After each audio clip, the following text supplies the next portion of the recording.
Dit is een absolute zwarte dag, zeker voor het personeel. Dit is een hele harde klap voor personeel in eerste instantie, omdat ze met hart en ziel altijd inzetten voor de zorg in de regio. Maar ook voor de inwoners. En ook de Zeeuwensberg is natuurlijk een enorm grote werkjouwer. En daarmee heeft natuurlijk ook wel een positie in de gemeenschap.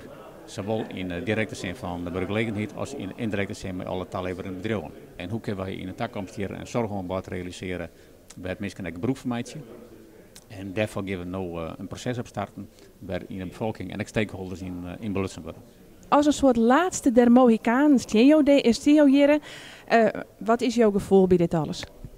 Nou ja, toch een gevoel natuurlijk van teleurstelling in die end. Hè. Wij binnen hier Kaam al een tijdje lang, september 2012. En we hebben toen, zal ik maar zeggen, proberen bestuurlijk en organisatorisch en qua relaties met de omgeving de boel weer wat goed in de stokken te krijgen. En dan is uiteindelijk komen tot het punt dat een faillissement onvregen wordt, maar natuurlijk heel verdrietig. In eerste plek voor al die mensen werkzaam in de Zeeuwensberg en de medisch specialisten. En dan letter ik voor uzelf, omdat alle inspanningen ten spijt het net bracht het wat we graag doen. Is in zijn krimpgebied als Noord-Friesland een dergelijk ziekenhuis als de Zeeuwensberg levensvatbaar? Dat kennen alle je wel, maar er moet een bepaalde omvang van patiënten wijzen om dat alle jaren gefinancierd te krijgen, om het zo maar te zeggen. En dan blijkt dat er te weinig talloop is naar een ziekenhuis in deze regio die het maakt dat het financieel van elkaar krijgen is. En in die zin is het zo dat in deze regio een ziekenhuis zoals we dat nou kennen, de Zeeuwensberg, net goed exploiteerbaar is. Voor ouderenzorg is de toekomst. Wij gaan door. De continuïteit van de zorg van vandaag wordt hier niet door beïnvloed. De zorg gaat gewoon door voor de mensen. Ja, een van de redenen daarvoor is ook het feit dat de ouderenzorg volgens mij op dit moment nog de enige poort binnen Passana is die winst maakt. Hè? Ouderenzorg maakt positieve cijfers. Dat is zeker zo op dit moment. Op het totaal is dat zo. We zijn op dit moment in gesprek met een partner.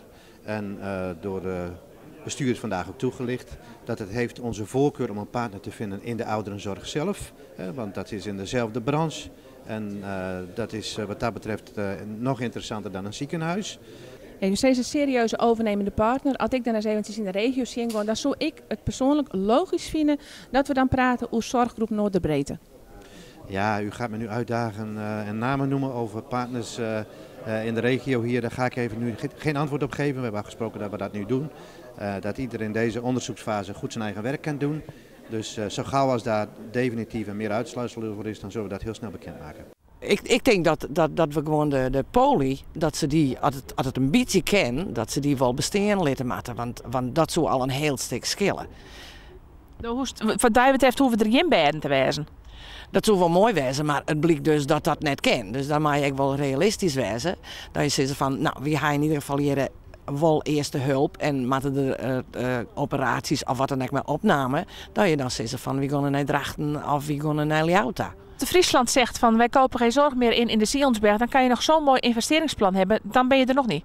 Ja, daar zegt u precies het probleem. Ook het probleem dat wij zien inderdaad. Dat uiteindelijk in Nederland de zorgverzekeraar toch die macht heeft gekregen. En wij moeten dus de zorgverzekeraar proberen te overtuigen van ga nou met ons praten, ga nou met ons proberen iets moois te maken. Dan zal dat ook ten goede van jullie zijn, want mensen zullen tevreden daarmee zijn. Zij hebben een monopoliepositie, dus keep zij hier geen zwaar in, dan komt hier geen geld binnen. En in die zin heeft zij gewoon een hele grote macht. En wij denken dat dit de gelegenheid wezen kan, ofwel dat ze door de bocht gaan, wat net gebeuren gaat, ofwel dat andere partijen dus zeggen, wij hebben wel vertrouwen in dit ziekenhuis en in het nieuwe plan. En wij willen daar wel geld in steken en wij willen daar wel zwaar in keepje. Want laat ik voorop stellen, onder kwaliteit had het nooit lijn.